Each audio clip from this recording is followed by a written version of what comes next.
Okay, next up with one of the assistants from our staff, please welcome Legless Susie Rose Siggins.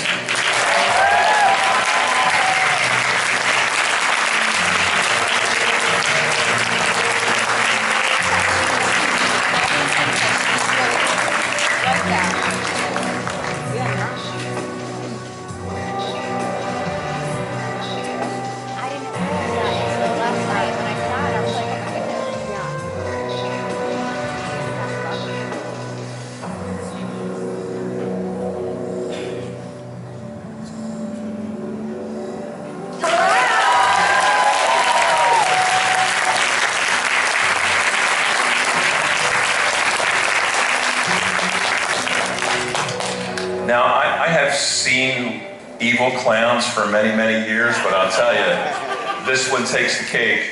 Please welcome Twisty the Clown, John Carroll Lynch.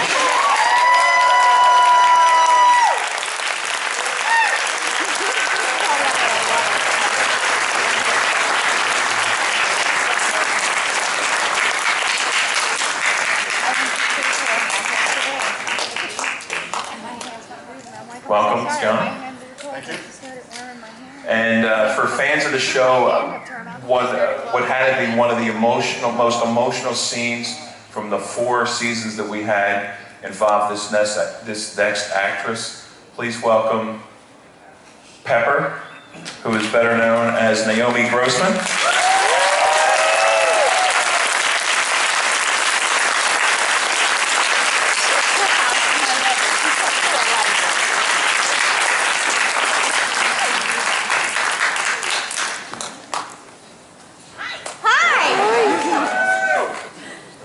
How you doing? Great. So again, it's such a pleasure, to host you guys.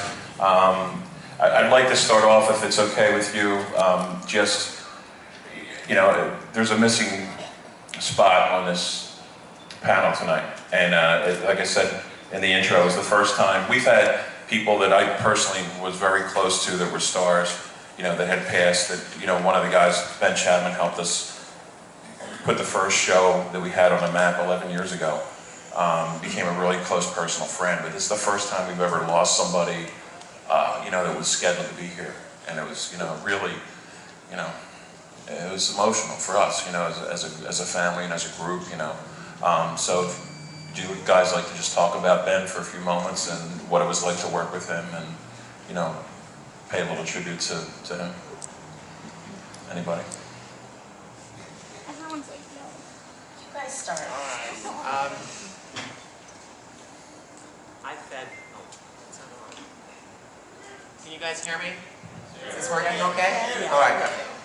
I met Ben literally on the first day when we showed up in New Orleans, and I could tell right off that he's short and slight of stature, a small little man with a big appetite.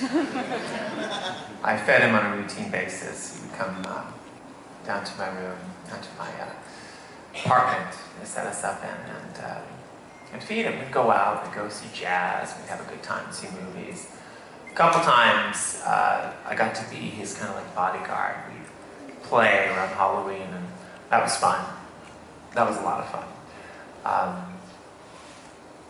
The last time I saw Ben was at another convention in Victoria, Texas.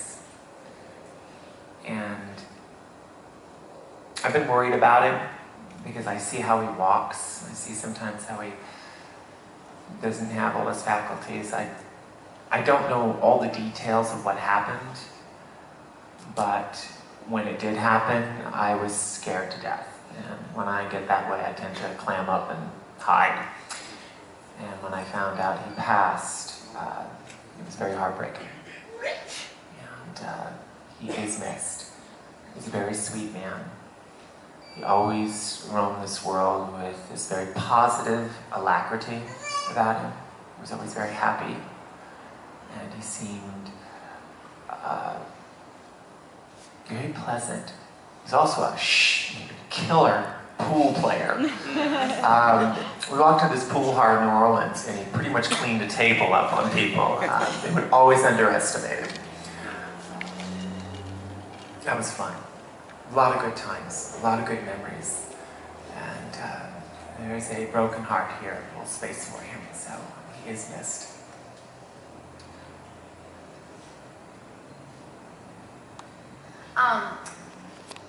I have not told this story actually in a while because I'm not entirely proud of it. But Ben and I also had a really close friendship early on in episode 1. I remember he called me up and, hey, what are you doing today? Had the day off. And I told him I wanted a bicycle because I was basically without transportation for 6 months in New Orleans. So I found a bike on Craigslist and asked him, hey, you want to come with me? Well, it looked really close on the map. And I walked that little guy to the lower 9th Ward. Like, basically, like, we were up in, like, the Garden District, yeah, and then we were down in, where the levee broke. And anyway, I just remember walking with him and, guys on their porches, like, hey, Shawty.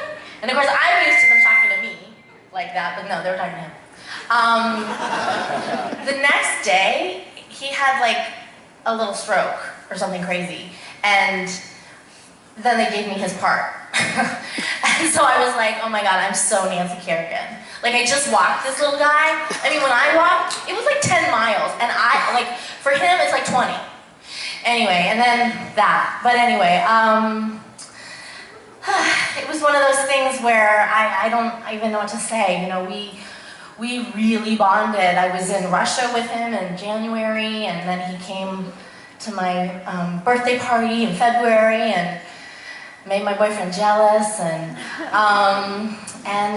yeah, he was the first one to wish me a happy Valentine's Day this year.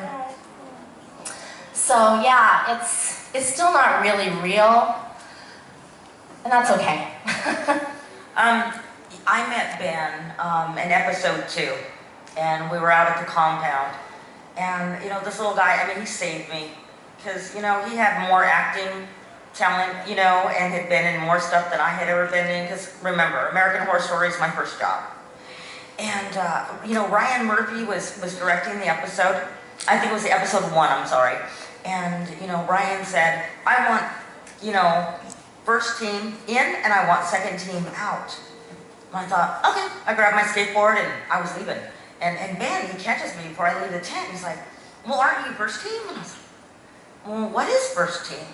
He says, well, aren't you on the credits? I'm like, well, yeah. And he's like, well, then you better get in there. So he totally saved me from, being humiliated in front of the boss, Ryan Murphy of all people. I don't know, Ben saved me a lot. He really helped me with the terminology because, when you do go into Hollywood, there's a lot of terminology that, you kind of learn on the fly. So he's always my guy to kind of go to, So, Ben, do I stay or go? And he's like, stay. I'm like, I'll stay. So, Ben, he touched my life in an amazing way, and both my kids the same way. My daughter used to walk his helper, Lisa, every day. So a couple weeks ago, I was driving Shelby to school, and she said the cutest thing. She said, hey, Mom, do you think they allow texts in heaven? Turned around and told her, what do you mean? She goes, I want to see how Ben is doing. So it really touched me, and, Ben is a very special person, and I am just so thankful that, the moments that I got with him, I did. And I will miss him always. I only worked on a couple of days that Ben worked on the piece. I think the first time I actually physically met him, this group and many others were hacking a sheriff to pieces. And even then, it was a separate experience. I do remember a day I came to work and he had been ill. I think it was the day where he had a stroke. And so they changed the order of the day. And when I heard that he had died and the suddenness and the shock I was really struck by the outpouring that I received on social media, frankly. I only worked with him a couple of days and didn't know him well, and yet the outpouring of consolation from the fans of this show to me personally at the loss of this person that I really barely knew was kind of overwhelming and humbling. The passion with which people love this show and identify with the characters of this show is really inspiring. And one of the things about this particular world, Freak Show, that's so special is that humanity in all of its sizes and forms are represented, honored, and respected. And Ben was part of that, and that was pretty cool. It was pretty amazing to watch all of humanity hack that sheriff to death. It was really awesome. F the police. Your fault. Naomi, I think you have the particulars of it. There's basically like a memorial that's being done for Ben. Do you have any of the information on that? Well, yes, there is a memorial next Saturday in Santa Barbara. But I mean, I thought there was like some kind of fundraising. Right. From what I understand, Ryan Murphy actually took care of the, funeral expenses. But I believe they're doing, there's a GoFundMe campaign, and people can give. I know I was at a con I was supposed to be at, a couple weeks ago in Pensacola, Florida, did a whole auction, and they earned a good $1,000, which we donated then to this thing, and I guess that's gonna get some benches that are all, in his name, and I believe, is that with the chair? I don't know, I just click. Yeah. I just Well, what I'll do, the info. on our Facebook Monster Mania page, when I get the information, the link and everything, I'll post it up there with whatever information I can find on it. I know it's going. The funds are being raised for like a charity in his honor. Right. But I wasn't sure what the charity was. I believe one is like, Little People of America or something, and I think something's for children and something's for animals. Oh, okay. Yeah. Yeah, I know he was a big animal lover too. He's going to bring his dog. Of course, he didn't go anywhere though. Yeah. So, but as soon as I get that information, I'll put the link up on our Facebook page for everybody. So next we'll throw out questions to the audience. If you have a question, raise your hand. Who has a question? Don't be shy, right here. How was it working with Evan Peters? I'm sorry. There's like 3 questions. How long did your makeup take? Are you going to be in season 5? And what's Evan like? Is he hot? He's lovely, and yes, he's hot. I'm too old for him, but... Me too. He's a little boy to me. Tiny fellow. Still, he's super. I worked with him just really one day, and the idea was that I was carrying him into the bus, and he showed up just at the end of the day, like at 12:30 at night, and it was like, okay, so you're passed out, and he's going to be dragging you into the bus. And what was great about Evan was, okay, passed out, like just 2 feet in. He is a 2 feet in actor. Everything he does is 100%. He's the nicest guy. You know that day that we were chopping up the cop? Yeah. He was, Only at Monster Mania can we have that kind of conversation. You remember that day we were chopping up the cop? well, one of our little people got a little overzealous and literally, raised his arm so high that he actually cut Evan's eye, right under his eye, remember? Yep, I remember. And the crazy thing is, you cut Evan's eye, it's like, production stops, And, it was, everyone's scurrying around, and he's like, no, I can't remember exactly, but he totally lied to save this little guy. Yes, he did. This totally person covered. legitimately Totally cut covered. his face. Right, yeah. And, his $1,000,000 face. And he was like, oh no, it's, I don't know, what was the excuse? It was clear, but the... Well, there was a big confusion on set, and me and that little person, we were kind of side by side, so, we're both swinging our weapons, so everybody's looking at me, and I'm like, I got him! And then I'm like, and then he's like, well, it doesn't matter. So we kind of said, you know what, I don't know, I could have got maybe wild, Evan Peters. And I think Evan was like, oh, I totally did it to myself. Yeah, We're like, so he totally saved everybody. He did. Yeah, he's a really great Really guy to work with. And you know, when I actually started working with Evan Peters, you know, of course he's cute, you know, but of course he's a little young. But you know what? The other thing I noticed about him, he's annoying. And the reason I say that he's annoying is, I'm sorry, I can say that because he's not here, right? No, Evan? Okay. We were filming episode 2, and we're doing the restaurant scene. You know, when he comes in, he says, "We're hungry." He has an annoying habit of tapping his foot. Okay, I know you guys don't care about that, but at 2 feet 6, that is flipping annoying, okay? I mean, I don't care if you're a big star or not, but you gotta stop. So I'm like, seriously, Evan? You know, he's like, oh, sorry. So, you know, the start of the filming, you know, we're getting ready to film, and he's doing it, tap, tap, tap, tap, tap.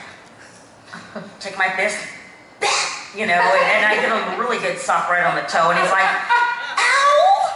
And he's looking at me like, seriously? And I'm like, if you're gonna do it, I'm gonna hit you. You know? So you were the little one who hit him. His feet are not as valuable as Ryan's not here, right? Ryan and Brad? Okay, good, I'm safe. So, it may have been a little payback, you know? I may have got that hatching, like, come down here, Evan. But no, he's a lot of fun to work with. I enjoyed every moment. I tell everybody, I was able to bring both my kids. So my son, who's 16, I joke because I say he had a bromance with Evan Peters, you know, because they're always hanging out together. So memories, you know, for a lifetime. But he's a great guy. Okay. Who else has a question right here?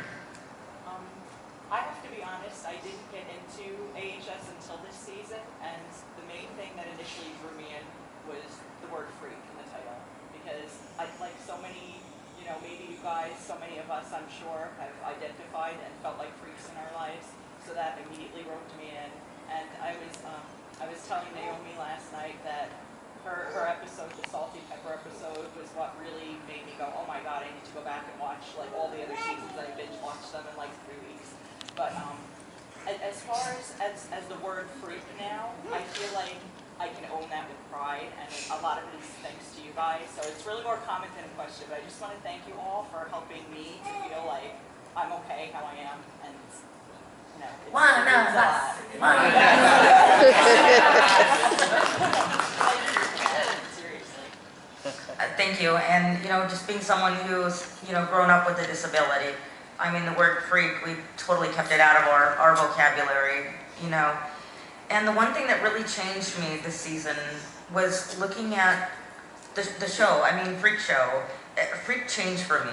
And it was no longer something that you kind of steered away from or, you know, thought, ooh, bad, you know. Freak for me became family. And I really understood it.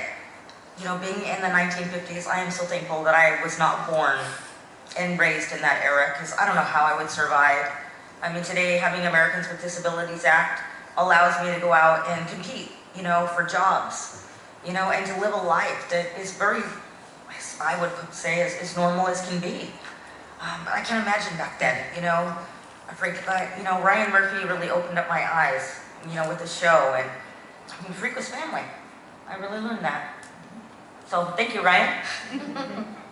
Was there any like prerequisite for this season to watch, you know, go back and watch the Todd Browning Freaks that like this season really paid homage to him, you know? And I mean, there were some scenes that, like the dinner scene, I thought of right away. It was like, wow, that's, you know, from the show. Like, was there any? Did you guys watch that at all in preparation for this? I mean, that was my homework for Asylum, of course.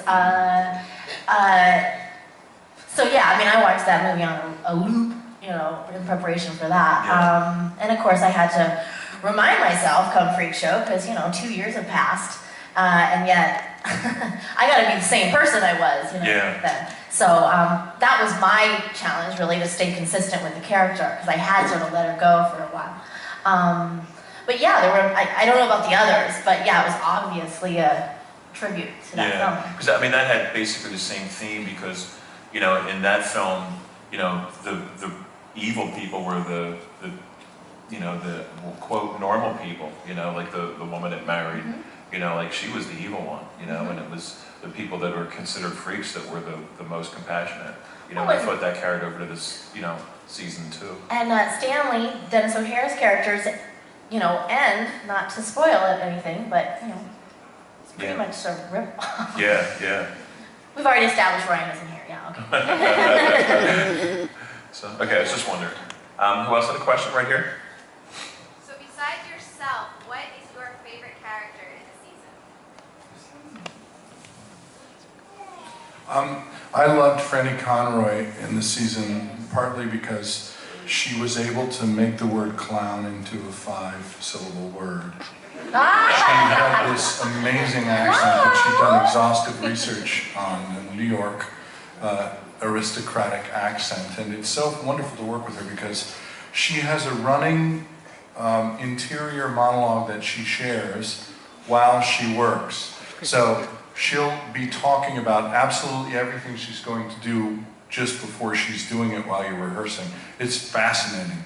And so we get to this little moment where she picks Twisty up and she says, "Excuse me, clown." And it's just like, that is fabulous. She was incredible. And later on when she's on the psychologist's couch and the fear of her own child and the fear of what she's wrought is an extraordinarily pathetic and filled with pathos moment that's terrifying. I would go along with that too. In fact, I love her roles every season. Myrtle Snow, are you kidding? I want that hair. I like any hair, but especially that hair. Yeah.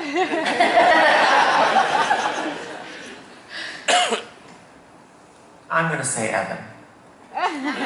Jimmy.